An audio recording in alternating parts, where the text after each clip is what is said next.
홍길동전 대표적인 영웅소설이네요. 그러면 영웅서사 구조부터 해보자. 홍길동 전. 문학사적 이름 최초의 한글 소설이지.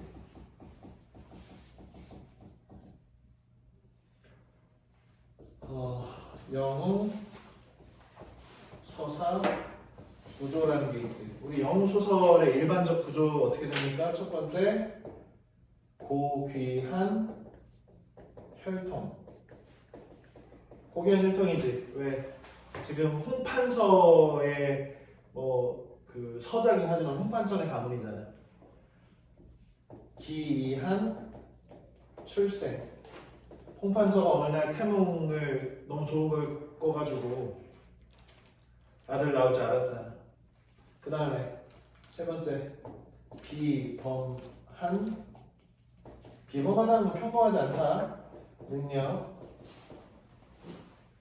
그 다음에 네 번째, 버려진. 얘 집 가출하잖아. 적처차별당해가지고. 호부호영. 아버지를 부르지 못하고 형을 부르지 못하고. 아버지를 뭐라고 불러? 아버지를 뭐라고 부릅니까? 응? 니네 홍길동전 내용 모르는 거 아니야? 알아요. 우리나라에서 제일 유명한 사람 홍길동이잖아. 아무 이름 쓰라고 하면 다 홍길동으로 예시가 되어 있잖냐. 공무원들 이렇게 홍길동 예시 써 있잖냐. 뭐야? 대감. 그렇지. 대감마님이 그분 대감마님. 형을 뭐라고 불러? 모르겠어요. 도련님 이렇게 부른단 말이야. 진짜 빡치겠지. 그래서 버려진 기아 모티프라고 하죠. 모티프는 화소라고 해서 이야기의 모듈인데 아이가 버려진, 유기된 이런 뜻이지. 그 다음 버려진 아이가 어떻게 됩니까? 구출과 양육. 누굴 만나? 조력자를 만나죠. 홍길동 같은 경우에는 뭔가 이렇게 조력자를 만난다기보다는 활빈당이라고 하는 도둑들을 만나가지고 활빈당, 가난한 사람들을 구하는 도둑무리를 만들죠. 의적의 무리를. 로빈후드처럼. 그 다음에 위기를 극복하고 영웅이 되는 거죠.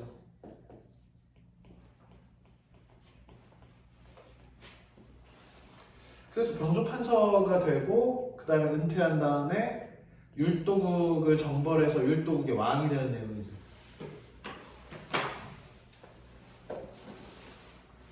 자, 읽어봅시다. 길동은 비범한 평범하지 않은 재주를 타고났으나 서자라는 신분적 제약, 적서차별이지. 적자는 본 부인의 자식을 적자라고 하고 서자는 첩의 자식을 서자라고 하는데, 서자는 아버지가 양반이라 하더라도 벼슬을 못하지. 아버지라 부르지 못하고 도련님, 대감마님, 도련님 이렇게 해야 되잖아. 호부호영을 못하는 한을 품게 된다. 이런 차에 판서는 엄청 높은 벼슬이야. 영의정, 우의정, 좌의정 대신 다음에 이제 그 6조가 있는데 6조에 각각 판서가 있는 거죠. 판서의 첩인 초란, 세무천하에 있는 반동인물입니다. 길동이 장래의 화근 될까 두려워 자객을 시켜 길동을 없애려 한다. 그날 밤 촛불을 밝히고 주역을 골똘히 읽고 있는데, 주역이란 책은 유학의 경전인데 점치는 책이야. 갑자기 까마귀가 3번 울고 지나가기에 불길하네. 길동이 이상히 여기고 혼잣말 우중얼거렸다. 이 짐승은 본디 밤을 꺼리는데 지금 울고 가니 매우 불길하도다. 길동이 잠깐 팔괘, 이 팔괘라는 것이 주역을 점칠 때 이렇게 이런 거 있잖아요. 이렇게 해서 해가지고 보는 이게 있어. 아무튼 864가지가 있어. 점을 쳐보고 크게 놀라 책상을 물리치고 둔갑수를 써서, 자, 이런 비현실성을 뭐라고 합니까? 그렇지. 전기성이라고 해. 이런 기이한 것을 전하다. 자, 전기성 외웁니다. 기이한 것을 전하다. 비현실성을 전기성이라고 합니다. 그 동정 상황을 살폈다. 사경에 자 삼경이 밤은 무슨 경이라고 해서 5개가 있는데 삼경이 얘들아 자시야 자시. 자시는 몇 시야? 저축이면 밤 11시부터 1시. 그래서 12시를 자시의 가운데다 그래서 자정이라고 하잖아. 그러니까 밤 11시부터 1시가 삼경이야. 근데 지금 얘 몇 시간? 4경이라고 했잖아. 2시간씩 따져야 되니까 1시부터 3시까지가 4경이네요. 새벽이네. 한 사람 특제라고 하는 자객입니다. 비수는 날카로운 칼을 비수라고 해. 들고 천천히 방문을 열고 들어왔다. 길동이 급히 몸을 감추고 주문을 외니 갑자기 주문 밑줄 치고 진언이라고 써놔. 통상 원문에는 진언이라고 되어 있습니다. 진언이 우리가 아는 그 주문이야. 아바카타고라 막 해가지고 하는 거 있잖아. 갑자기 한 줄기 음산한 바람이 일어나면서 집은 간디었고 첩첩산중의 풍경이 장엄했다. 특제가 크게 놀라 길동의 조화가 신기한 것을 깨닫고 비수를 감추고 피하고자 했으나 기분뜩 길 끊어지고 층층 절벽이 가로막아 오도 가도 못하는 신세가 되었다. 아무래도 VR 같은 걸 갖다 씌웠나 봐요. 그지? 사방으로 방황하다가 문득 피리 소리가 들려 정신을 차려 살펴보니 한 소년이 나귀를 타고 오며 피리를 불다가 특제를 보고 크게 꾸짖었다. 야 너는 무엇 때문에 나를 죽이려 하냐? 죄 없는 사람을 해치면 어찌 천벌을 받지 않겠느냐? 거기에 인과 음보 원인과 결과가 있다. 어떤 것은 보답을 반드시 받는다 이거잖아요. 그래서 네가 무죄한 사람 죽여서 돈 버는데 그거 처벌받아. 소녀의 주문을 외우자 갑자기 한바탕 검은 구름이 일어나며 큰 비가 퍼붓는 쏟아지고 모래 돌멩이가 날리거나 특제 정치가 가득 살펴보니 길동이었다. 비록 그 재주를 신기하게 여기나 어찌 나를 대적하려 하고 달라들어 크게 소리쳤다. 너는 죽어도 나를 원망하지 마라. 초란이 무녀와 무당 관상 보는 여자와 더불어 상공과 의논하고 두둥. 상공 누구야? 아빠. 너를 죽이려 하는 것이니 나 어찌 나를 원망하려. 야 큰일 났네 그지? 왜 그랬습니까? 지금 그 첩인 초란이 음모를 꾸몄어. 관상쟁이하고 이렇게 해가지고 이 집에 왕이 될 사람이 태어날 거라고 예언을 했어. 그런데 우리 집은 어떤 집이야? 왕의 판서 집안, 높은 묘사치 집안인데 우리 집에서 왕이 태어나면 얘는 잘 되면 혁명이고 안 되면 반역이고 그런 거잖아. 집안방하게 생겼잖아. 그게 누구냐 그랬더니 길동이 되는 거야. 어떻게 보면 나중에 길동이 왕이 되긴 하죠. 그지? 그래서 후한을 없애기 위해서 길동을 제거하려고 했어. 식구들이. 특제가 칼을 들고 야 그런데 무슨 이 살인 청부업자가 자기 그 고용한 사람을 줄줄 불고 이렇게 범죄를 저지르는 이상한 얘기는 해요. 그치? 사람만 죽이면 되는데. 길동이 분노를 참지 못하여 요술로 특제의 칼을 들고 크게 꾸짖어만 했다. 네가 재물을 탐해서 사람 죽이기를 좋아하니 너 같은 무도 도리가 없는 놈은 죽여서 후한을 없애리라. 권선징악하는 거지. 선을 권하고 악을 징벌합니다. 길동이 한번 칼을 들어 치자 특제의 머리가 방 가운데 떨어졌다.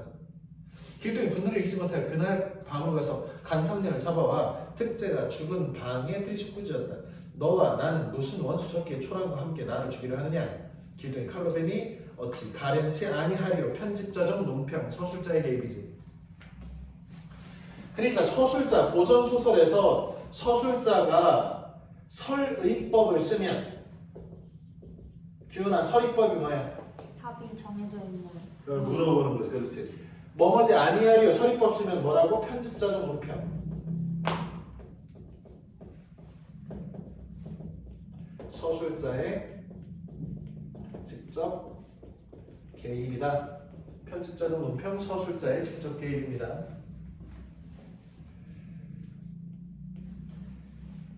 누가 가련하다는 거야? 관상녀가 죽었으니 가련하지. 이때 길동이 두 사람 죽이고 밤하늘 살펴보니 은하수가 서쪽으로 기울어지고 달빛은 희미하며 슬픈 마음이 더하였다. 분노를 참지 못하여 초란마저 죽이려 하다가 상공이 사랑하는 여자라는 것을 깨닫고 칼을 내던졌다. 효성이네요. 멀리 달아나서 살 길을 찾아야겠다고 마음먹고 바로 상궁의 침소로 가서 하직, 빠이, 작별, 고하를 했다. 하직 인사는 작별 인사입니다. 마침 공도, 공은 누구야? 상공, 형. 판서, 아니 그 아빠. 마침에다 밑줄 치고 고전 소설의 우연성이라고 써요. 고전 소설의 일반적인 특징을 한번 살펴봅시다. 고전 소설의 일반적 특징, 주제, 구성, 문체, 배경, 인물, 사건, 주구문, 배인사 이런 거야. 소설의 3요소, 소설 구성의 3요소. 그 다음에 결말. 주제는 권선, 칭아. 징악이죠. 구성은 일대기적 구성. 일대기적 구성은 탄생에서 죽음까지의 한 사람의 일대기를 쭉 시간 순서대로 알려주는 것을 일대기적 구성이라고 하고요. 당연히 평면적 구성이지. 평면적 구성은 뭐야? 다른 말로 순행적 구성이라고도 하죠. 시간 순서대로 흘러갑니다. 단조로 와서 평면. 역순행적 구성을 무슨 구성이라고 그래 그러면? 복잡하니까? 자. 입체지. 액자는 이야기 속의 이야기고. 시간에 역전이 드러나서 역순행적 구성이면 복잡하니까 입체적 구성이라고 합니다. 구성에서는. 문체는 주로 낭송체. 왜 전기술한 사람 읽어주니까. 뭐 운문체. 주로 그렇고 주로 배경은 중국이 많습니다. 물론 이 소설은 우리나라 배경으로 하고 있습니다. 왜? 지금 일반적 특징하고 있는 거 일반적 특징, 홍길동전의 특징이 아니야. 인물은 평면적이지. 인물이 평면적이라는 건 뭐야? 단순하니까 인물의 성격이 안 변한 평면, 성격 변하면 입체. 전형적 인물이지. 뻔한 인물, 대표성을 가지고 어떤 캐릭터로 뻔하는 전형적 인물, 그렇지 않은 현대소설에 나오는 인물은 개성적이지요. 그 다음에 제자, 가인의 인물형이다. 고전소설에서는 대체로 재주 있는 사람, 가인은 아름다운 사람, 제자 가인의 인물형이다. 고전소설에 지금 길동이도 뛰어난 능력을 갖추고 막 이러고 있잖아. 이런 거 뭐라고 해? 제자 가인이다. 재주 있는 사람, 아름다운 사람이다. 사건은 자 이거 하려고 했는데요. 우연적이고 전기적이다. 전기적 아까 했잖아. 뭐 기이한 것을 전하는 비현실적 도술수 막 지금 이러고 있잖아. 그 다음에 우연적이다. 우연적은 뭐가 왜 우연적이? 개연성이 없을 때. 자 개연성은 뭐냐? 이야기가 바로 되는지. 그렇지. 있을 법하지. 있을 법하다. 있을 법한 이야기를 개연성이라고 해. 그러면 우연성은 뭐야? 개연성 없이 갑자기 지금 얘가 하직하려고 아빠가 그 고용한 자기들 자기 죽이고 막 공무원 사람 다 죽이고서 자기 도망가야 돼. 살인다니까.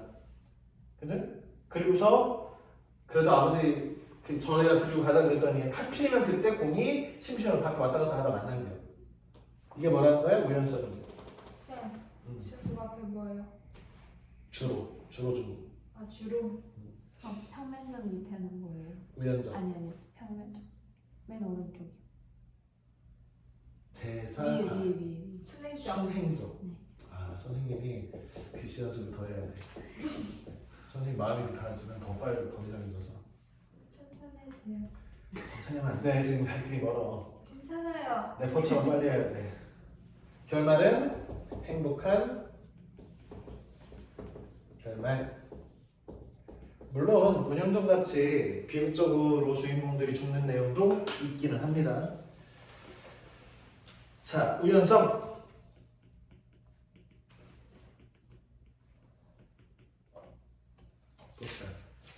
그래서 마침 공도 창밖에 인기척이 있는 것을 이상히 여기고 창을 열어보니 길동이었다. 공이 길동을 가까이 불러 물었다. 밤이 깊었는데 너 어찌 자지 않고 이리 방황하느냐. 길동이 땅에 엎드려 대답했다. 소인이 뭐야? 소자라고 하는 소인이라고 하네. 그지? 일찍이 부모께서 낳아주신 은혜. 부생 모육 지은이네요. 부생 모육 지은 뭐겠어? 마더가 생육했대. 낳아서 기르셨네. 뭐뭐의 은혜. 부생 모육 지은이네. 부모님이 낳아주신 은혜를 만분의 1을 갚을까 하였더니 집안에 의롭지 못한 사람이 있어. 누구야? 초란. 상복께 참소. 얘들아 참소 나왔다. 참소 중요하지. 참소 뭐야? 참언이야. 참소 참언. 또 뭐? 읽는 거. 읽는 거? 아니 모함하는 거. 모해 모함. 참언 참소 모해 모함 같은 말입니다. 가짜로 이렇게 누구를 이렇게 모함하는 것을 참언 참소 소인을 죽이려고 하였습니다. 겨우 목숨은 건졌으나 뭐야 구사 일생 겨우 9번 죽을 뻔 하다가 한 번 살아났다. 구사일생. 상봉 모실 길이 없으니 오늘 상봉께 하직이 뭐라고? 작별 구합니다. 그래서 나가서 어떻게 됩니까? 나가지고 방황하다 보니까 그 어떤 동굴이 있어. 가봤더니 도둑대들이 모여가지고 힘자랑하는데 이 돌을 옮기는 사람이 우리의 우두머리가 될 것이다 그랬더니 야 이거 못 옮기냐 그래서 들어가서 던져버리는 거잖아. 그래가지고 그 사람이 장군 이렇게 모시니까 이제 내가 니네 왕이 됐으니까 니네 두목 됐으니까 우리 이름은 활빈당이다. 뭐야? 살린대. 뭘 살려? 빈 가난한 사람을 살리는 당이래. 활빈당. 그래가지고 어떻게 합니까? 탐관오리의 재물을 빼앗아서 가난한 사람한테 나눠주면서 인기를 끌지요.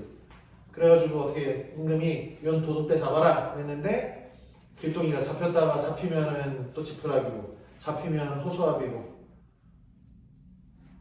그런데 아버지를 잡아놓고 네 아들이 잘못했으니 네가 죄인이다 그랬더니 에이 내가 나갑니다. 그래서 효성 때문에 가가지고 뭐라고 해? 병조판서 자리 줘라. 주면 내가 은퇴하고 이 조선에서 꺼질 거다. 했더니 회의해가지고 병조판서 줘가지고 병조판서 받는 날 임명장 받고 감사합니다. 그러면서 활빈당 몽땅 데리고 율도국이라는 조그만 섬나라 쳐들어가서 자기가 왕이 되는 거예요. 다음 사신 안정기를 보겠습니다. 니네 그 숙종하고 니네 숙종 조선 숙종 때 어떤 일이 있는 줄 알아? 숙종 부인 이름이 뭐야? 인형왕후. 어이? 인연 무슨 왕후? 인현. 인현 왕후 성씨가 뭐야? 몰라요. 인현 왕후는 민씨야. 원래 그 조선의 헌법이 뭐냐면 대명률이야. 대명률. 명나라의 법. 대명률에 본부인을 내치고 그 자리에 첩을 본부인으로 앉힌 자는 사형이야. 1부 1처를 기반으로 한 이 동양사회에서 첩을 둘 수는 있어. 관직이 높아지면 1처 뭐 이렇게 할 수 있는데 문제는 어떻게 돼? 그렇다고 본부인 자리를 빼앗아 첩한테 그 자리 주면 어떻게 돼? 사형이야 사형. 그런데 왕이 어떻게 했어? 중전을 폐선시키고 희빈 장씨라고 하는 예쁜 여자를 중전으로 앉힌 거예요. 왜? 인현왕후가 애가 없어. 애를 못 낳아. 그런데 희빈 장씨가 예쁘기도 하고 조선왕조실록에 누가 예쁘다라고 여자 예쁘다고 잘 안 써놔. 그런데 자옥정이라고 하는 희빈 장씨는 예뻤다라고 써 있는 거 역사서에 써 있어. 그래서 어떻게 합니까? 경종 나중에 경종이 되는 아들을 낳잖아. 그러면 이 인현왕후는 당이 서인당이야. 서인당. 얘는 남인당이야. 그래가지고 사람들이 줄을 어느 당에 서겠냐? 남인 밑에 쓰는 거지. 왜? 이쪽은 자식이 없고 이쪽은 자식이 있으니까 다음에 세자가 누가 되겠어? 얘가 되고 정권이 이리로 넘어가겠지. 그러니까 이쪽 줄 서는 거야 다. 그래가지고 왕이 딱 보니까 서인 세력이 너무 강력하니까 아싸 이 기회인데 그러고서 서인 세력을 제거하고 남인 세력을 갖다 쓰려고 이 기묘사항가 그래. 그 기묘사화를 해가지고 중전을 바꾼단 말이에요. 그래서 그 중전 바꾸면서 서인 세력이 몰락하는데 그 몰락한 서인 세력 중에 누가 있냐면 사시남정기의 작가인 서포 김만중이 있는 거야. 서포 김만중이 유배지에서 쓴 작품이야. 그래서 이 소설을 뭐라고 하냐면 풍간 소설이라고 해요. 사시 남정기 보자. 사시 주인공이지. 남쪽으로 갔다. 로 간 이야기. 사씨가 남쪽으로 간 이야기를 사씨 남정기라고 하는데 왜 남쪽으로 하냐면 교씨한테 추방당해가지고 간 거야. 그러니까 어떤 캐릭터가 인연하고 캐릭터인 거야. 뭐다? 풍, 간, 소설이다. 풍자해서 간언한 소설이라는 거예요. 그러니까 숙종, 인현, 왕후, 민씨, 그 다음에 희빈, 장씨가 있어.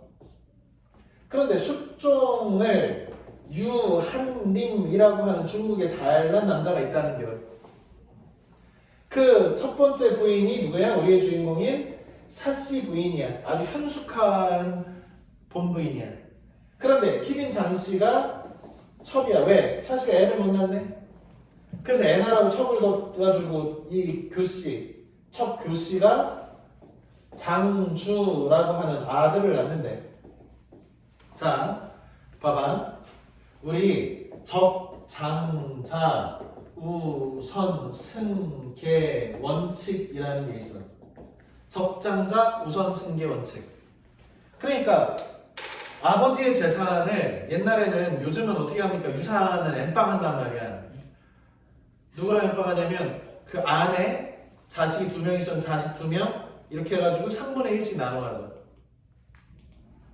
이게 엠빵 하는 거야, 이렇게. 그런데 옛날에는 그렇게 하면 어떻게 될까? 예를 들어서 100억짜리 부자가 있어. 그러면 엠빵 해가지고 자식 3명이면 30억 되잖아. 그지? 그러면 얘네들이 또 30억 하면 10억 되잖아. 그럼 100억짜리 부자는 어마어마한 권력자인데 이제 2대만 지나면 10억짜리 쪼매그레기들만 막 생산된 거지. 그 옛날에는 자식들도 막 더 낳잖아. 그래, 이런 식으로 안 하고 어떻게 하는 거야? 한 명한테 가문을 몽땅 물려주는 거야. 선생님이 지난번에 종손한테 절대 시집가지 말라고 그랬잖아. 네. 왜? 종갓집 김치를 안 먹어야 된다고. 네. 계속해서 뭐 김치 노예인 거야. 된장 노예. 종갓집 김치 봐봐라. 장손. 그러면 제사를 막 40번 지내야 돼. 그러면 적장자는 뭐야? 적자야. 일단 원칙이 뭐야? 본부인의 자식한테 승계하는 거야. 그 다음에 본부인의 자식이 한 명도 없어. 아들이 한 명도 없어. 그때는 어떻게 하는 거야? 큰아들. 아들들 쭉 중에 제일 나이 많은 애한테 승계하는 거야. 그러면 봐라. 지금 유한님이가 사씨가 애가 없어. 본부인이. 그러니까 희민 장씨의 캐릭터인 교씨가 아들을 낳네? 그러면 이 집 어마어마한 유한님의 재산이 누구한테 가는겨? 얘한테 가는 거지. 그런데 뜨덩 사씨가 인아라는 아들을 낳네. 큰일 났죠. 이제 얘가 누구야? 적자고 얘는 서자잖아. 물론 장자지만 큰아들이지만 이 집 재산 누구한테다가? 일로 가는겨. 왜? 선생님 뭐라고 했어? 적장자 우선승계다. 큰일 났네요. 그래서 어떻게 합니까? 이 집 집사인 동청하고 첫 교씨가 바람이 나가지고 둘이 음모를 꾸밉니다. 일단 이 집안에 유한이는 좀 약간 멍청한데 애는 착한데 멍청해. 그래가지고 이 여자만 어떻게 제거하면 되는데 이 집에 이 유한님의 아버지의 여동생 누나인 그 무슨 부인이야. 아무튼 이 성부인인가가 있어. 이 성부인이 이현언누가 똑똑한 여자라는 걸, 현숙하고 좋은 여자라는 걸, 본부인인 걸 알고서 자꾸 도와주니까 얘가 먼저 제거되고 그 다음에 얘를 바람이 났다고 모함하는 거야. 이 현숙한 여자인 이현언누가 바람 났다고 하니까 자기 바람 났다고 하니까 열받아가지고 들어눕겨. 그냥 어떻게 바람 났다고 했냐면 동청 이 집에 또 유한님 친구가 어떤 젊은 남자가 있어. 근데 젊은 남자한테 동청하고 교씨가 사씨의 반지를 훔쳐. 이 반지는 유한님네 아버지가 우리 며느리 훌륭하다고 반지를 이렇게 그 유산으로 물려줬는데 그 반지를 훔쳐다가 이 남자한테 가지고 하면서 연기를 시켜. 유한님하고 둘이 술 마실 때 나 이런 속상한 마음이 있다고 울으라고. 그 유한님 친구 왜 울어? 젊은 친구. 그랬더니 제가 사실은 불륜이라는 거예요. 그러면서 더 이상 말씀 못 드려요. 그러면서 이 반지를 보면서 우는 거야. 씨발 봤더니 이게 그거야. 내 마누라 반지를 보고 이 새끼가 불륜이라면서 웃는 거야. 그래가지고 모함에 계속 모함이 쌓여가지고 추방당합니다. 그래서 추방당하고 교씨가 뭐가 돼? 본부인이 돼가지고 이 집을 말아먹고 동청과 바람피면서 이 유한님을 유배 보내서 죽게 만드는 위기에 처하는데 추방당한 사씨가 그 위기를 극복하고 이 유한님을 살려주고 이 교씨와 이 동청의 무리를 다 없애가지고 이 집안을 다시 세우는 내용이야. 그냥 이 소설을 당시에 엄청 유행했단 말이야. 왜? 풍자 소설에 누가 봐도 이거 숙종이 이내랑 본부인 내치고 첫 그 장씨를 중전 삼아가지고 이런 내용이 일치가 되니까 당시에 이 소설이 빵 터진 거야. 누가 봐도 임금 욕하는 소설이잖아. 그래서 임금이 이걸 봤다는 거예요. 이게 뭔데 그렇게 다들 읽냐? 갖고 와봐라 했더니 시액이잖아. 그래서 내가 잘못했구나. 그러면서 다시 인현왕후를 복권시키고 장희빈한테 사약 먹여가지고 죽이는 내용이지. 이런 내용입니다. 봅시다. 자, 읽어봅시다. 명나라 명신 명문내 신하인 유현이 유한님 아빠야. 유연수는 15세에 과거에 급제하여 거기 소년 등과라고 써놔. 소년 등과 어린 시절 과거 급제하다. 과거에 오르다라고 써. 오를 등자니까. 과거 시험에 패스한 거야. 어린 시절에. 소년 등과. 니네 소년 등과 하고 싶지. 요즘으로 치자면 뭐야? 영일 미치잖아. 네. 젊었을 때 큰 돈 벌어가지고 아이돌 같은 거 해가지고 돈 벌면 좋잖냐. 이게 소년 등과야. 그런데 참고로 얘기하면 이 소년 등과가 재앙 중에 하나야. 옛날 어른들이 옛날 유학에서는 어린 시절 너무 젊은 애가 급제, 상업급제 해가지고 높은 벼슬과 많은 녹봉을 받는 것이 여러 가지 재앙 중에 하나네. 왜 그럴까? 질투. 그렇기도 하지만 뭐냐면 인간은 점점 나아지면서 행복을 찾아가는 것이지 큰 행복이 찾아오면 너무 그것보다 더 높은 행복을 원한단 말이야. 우리 뭐 그런 거 있잖아. 대표적인 뭐 세계적인 월드스타들이 막 어린 시절에 출세해가지고 월드 투어 다니고 하다가 마약으로 몰락한다든지 이런 것이 이제 소년등과의 폐해가 되겠지. 그러니까 차근차근히 조금씩 성장해가지고 살림이 나아지고 자기의 인격이 나아지고 하는 게 되게 중요합니다. 갑자기 뭐 출세하는 건 좋은 게 아니야. 예주 소년등과 했어요. 한림학사 이런 벼슬은 되게 중요해. 왜 그러냐면 한림원의 학사야. 한림원이 뭐냐면 우리나라로 치자면 그 홍문관이야. 홍문관 뭐 하는 거야? 왕의 학문 비서잖아. 그러니까 공부 제일 잘한 자원급제한 사람 누구 시키는 거야? 한림학사 시키고 홍문관 시키는 거야. 홍문관에 차관 시키는 거야. 그러니까 먼 한림이라는 벼슬은 고전 소설에 맨날 나오는 캐릭터야. 그러니까 한림학사가 됐으니 얘는 소설에서 이제 뭐로 불리겠어? 한림은 유한님은 이렇게. 왜? 관직이 캐릭터 이름을 따라가니까 어떤 소설에 보면 관직이 계속 바뀌어. 한 페이지에서. 그러면 얘를 지칭하는 말이 다 바뀌어. 계속 관직 따라서. 사실 한 사람 얘기거든? 그런데 막 한 3-4명이 나온 것처럼 읽힌단 말이야. 그러면 독해가 잘못되지 당연히. 그래서 일반적인 관직명들은 좀 알아둘 필요가 있습니다. 한림학사가 한림이야. 후에 사씨와 결혼한다. 사씨는 첨인 교씨의 계략에 속은 유한님에 의해 축출당하고 교씨는 정실부인이 된다. 그 뒤 교씨는 유한님을 조정에 참소 또 나왔네. 뭐야? 모함. 유배에 보내고 나중에 유한님은 성은을 입어 풀려난 뒤에 사씨와 해후는 뭐야? 다시 만나다. 교씨를 처형한다. 제11문구는 교씨가 유한림에게 사실을 참소하는 장면이다. 한림이 교씨에게 묘하여 노래를 부르게 했다. 교씨는 감기가 들어 목이 아프다는 실로 사양했다. 한림이 다시 말했다. 그렇다면 검은 고를 대신 타게. 교씨는 그 명도에서 따르지 않았다. 왜? 연맥을 여는 거야 지금. 한림이 제3, 두 번, 세 번, 제3, 두 번, 세 번 재촉하였다. 그래서 교씨는 문득 앉은 자리가 젖을 정도로 유유 눈물을 펑펑 흘렸다. 한림은 괴이한 생각이 들었다.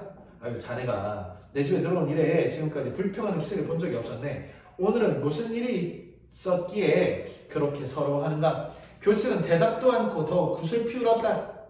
한림이 굳이 까닭을 물었다. 마침내 교씨가 입을 열었다. 함은 아래 한자에 물을 문자잖아. 아랫사람한테 묻는 것을 하문하다라고 합니다.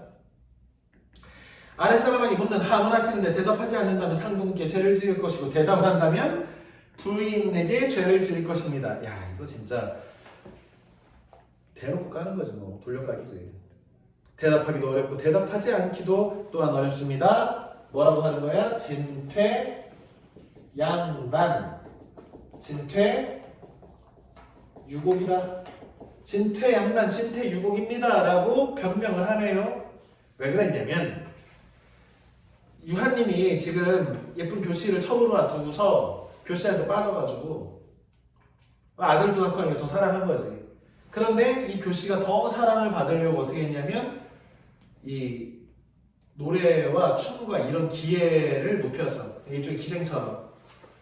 그런데 샤씨가 보니까 이 노래가 건전한 노래가 아니야. 초섹시 노래인 거야. 그래가지고 하루는 불렀어. 자네 오해하지 말고 듣고, 내가 그래도 이 집의 정실 부인인데 우리 집 그런 노래가 그 울려 퍼질 우리 가문이 아니야. 우리 가문 되게 고고한 가문이니까 그런 거 하지 말고 나랑 딴거하고 재밌게 놀자. 내가 절대 당신 이렇게 해하려는 게 아니고 그래도 우리 가문의 분위기 좀 맞춰줘 이랬단 말이야. 되게 좋은 말로 권했어요. 그랬는데 지금 이렇게 모함하는 거야. 비록 매우 난처한 말을 하더라도 내가 자네를 꾸짖지 않을 거야. 숨기지 말고 어서 말씀하게. 교씨는 그제야 눈물을 거두고 대답했다. 첩에 촌스러운 요래와 거친 곡조는 본디 군자. 군자라는 건 훌륭한 사람인데 맥락적으로 보면 남편이라는 뜻이죠. 여기서는 들을 실만한 것이 아닙니다. 단지 명을 받들지 못하여 못난 재주를 드러냈을 따름입니다. 또한 정성을 다 기울여 상궁께 한번 웃음을 짓도록 하려는 것이 지나지 않았습니다. 무슨 다른 뜻이 있겠습니까? 그런데 오늘 아침 부인께서 첩을 불러놓고 책망했습니다. 상궁께서 너를 취한가든 단지 후사, 자식을 위한 것일 따릅니다. 집안의 미색, 아름다움 미자의 색자는 여자의 아름다움을 색이라고 하죠. 부족한 때문이 아니었다. 그런데 너는 밤낮 얼굴이나 다독거렸지. 너 화장 너무 진해. 이런 말 하지도 않았어. 또한 듣자니 음란한 음악으로 대장부에 장부에 우리 남편의 심지 마음을 고혹하게 매혹하게 하여 선소사, 돌아가신 선자는 돌아가셨다는 뜻입니다. 선소사, 소사별설하던 아버지의 가풍, 가문의 풍이니까 이 분위기를 무너뜨리고 있다 하더구나. 이는 죽어만 당한 죄다. 내가 우선 경고해주겠다. 네가 만일 이후에도 행실을 고치지 않는다면 내 비록 힘이 없지만 아직도 여태우가 첩부인의 손발 자르는 칼과 벙어리 만들던 약을 가지고 있느니라. 자, 고조 유방이 있잖아. 한고조 유방이 본부인이 여태우고 첩이 첩부인이야. 근데 유방이 먼저 죽었어. 그러니까 본부인 여태우가 뭐가 된 거야? 황제의 엄마가 된 거지. 그래서 자신의 남편이 사랑하던 첩인 첩부인의 팔 다리를 자르고 벙어리 만들고 그래가지고 문신을 새겼어. 인간돼지라고. 그리고서 막 죄수들한테 그냥 막 가지고 놀라고 던져줬단 말이야. 그러니까 아주 잔인한 그 질투의 역사야. 앞으로 각별히 삼가다가 뭐야? 조심해라. 첩은 본디 한미양, 춥고 미미한 가난한 집안의 자란 대직으로 상궁의 음해를 받아 부귀영화 극에 달했습니다. 지금 죽는다 하더라도 여한 남은 한이 없습니다. 단지 두려운 바는 상궁의 청덕, 맑은 덕망이 소첩, 저 첩 때문에 사람들에게 비난받지 않을까 하는 점입니다. 가짜지요. 이런 걸 뭐라고 합니까? 써나 표리 부동이다. 가영아, 표리부동. 속이 다르다. 표면과 이면이 같지 않다. 잘했습니다. 표리부동 같은 한자 성어. 승현아 같은 한자 성어. 표리부동. 그렇지. 양두. 양 대가리를 놓고 구육 개고기를 판다. 양 대가리를 놓고 구육 개고기를 판다. 사람들은 비싼 양고기인 줄 알고 사겠지만 개고기라는 거지. 할림 깜짝 놀랐지. 의아한 생각이 속으로 들어 가만히 헤아려 보았다. 아, 저 사람 사씨, 저 사람 사씨. 평소에 투기 질투라고 써요. 니네 투기라고 하면 무슨 부동산 투기나 뭐 증권 투자 잘못하면 투기 뭐 이런 거 하잖아. 그 투기가 아니라 질투라는 뜻이야. 스스로 자부하고 있었지. 교실은 매우 은혜롭게 대하고 있었어. 일찍이 교시의 단점을 말하는 소리도 들어본 적이 없었어. 아마도 교시의 말이 실정보다 지나친 것이 아닐까? 아무래도 사씨가 어떤 인품인지 알잖아. 그러니까 교씨가 이거 뭔가 과장 때리는 거 아니야? 할림은 한동안 조용히 생각하다 교씨를 위로했다. 내가 자네를 취한 것은 본디 부인이 권고했다는 것이었네. 맞습니다. 사씨가 애를 낳게 하겠다고 데려온 거야. 또 부인이 일찍이 자네에게 해로운 소리를 한 적도 없었지. 이는 아마 비복 종들이 비는 여자종. 그래서 시비는 시종들은 여자종이 시비잖아.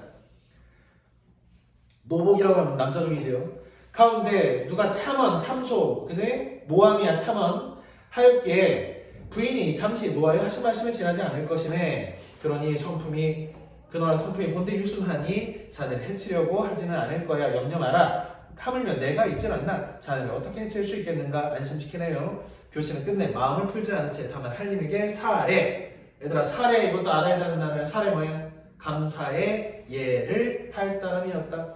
사례 감사의 예를 드렸다. 아, 딱 봐도 편집자도 논평이네요. 감탄사가 드러났잖아. 서술자 감탄하네요. 왜? 옛말 일기를 호랑이 그리는데 뼈를 그리기 어렵고 사람을 그리는 데는 마음을 알기 어렵다. 풍유법. 속담이나 격언을 사용해서 풍자에서 비유하는 거잖아. 우리나라 말에 10길 물속은 알아도 한 길 사람 속은 모른다 그랬잖아. 같은 거지. 교시의 얼굴이 유순하고 말씨가 공손하였다. 따라서 사부인은 단지 좋은 사람으로 여겼을 따름이다. 왜 속마음을 알 수가 없어 사람은. 경계한 말씀은 오직 온난한 노래가 장부를 오도는 잘못 인도 할까봐 염려한 것이었다. 또한 교시를 바른 길로 인도하려는 것이었다. 본디 사랑하는 마음에서 한 말이었다. 추호 밑줄. 추호는 가을 추자에 털호자야. 아주 작은 것. 이 추호라고 하면 가을의 털인데 무슨 말이냐면 이 짐승들이 가을이 되면 털갈이를 한단 말이야.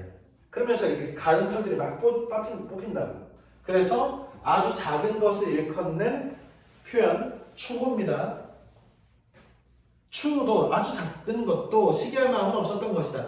그런데 교시는 문득 분한 마음을 품고 교묘한 말로 참소하여 마침내 큰 재앙의 뿌리를 양성 길러냈다. 부부와 첩첩 사이는 처와 첩이지. 진정 어려운 관계라 아니할 수 있겠는가. 딱 봐도 서리법이니까 편집자 논평 서술자의 직접 개입. 할림은 교시의 관계를 깨닫지 못했다. 하지만 사부인은 본의도 역시 의심하지는 않았다. 아직은 반신반의하는 거지. 그러므로 교시는 다시 참소를 해낼 수 없었다. 어느 날 남매가 교시를 구했다. 방금 취향한테 들으니까 부인이 회임 뭐야 뚜둥 임신이네. 이제 큰일 났잖아. 아까 얘기했잖아. 적장자 우산승계니까 인연하고 민씨에 해당하는 사씨가 적자를 낳을 거잖아. 그러는 순간 얘는 쓸모없는 인간이 되겠지. 이러면서 깜놀. 10년이나 지난 후에 비로소 잉태하였다는 것은 세상에 드문 일이다. 혹시 월경 불순한 것은 아니겠는가? 교시는 속으로 생각했다. 저 사람이 만일 아들을 낳기라도 한다면 나는 자연 무색할 뿐인 것인데 무용지물이 될 텐데 나는 개밥의 도토리, 끈 떨어진 뒤윤박, 끈 떨어진 뭐 이런 거지. 이런 내용이네. 우리 10분간 쉬었다가 이어서 하겠습니다.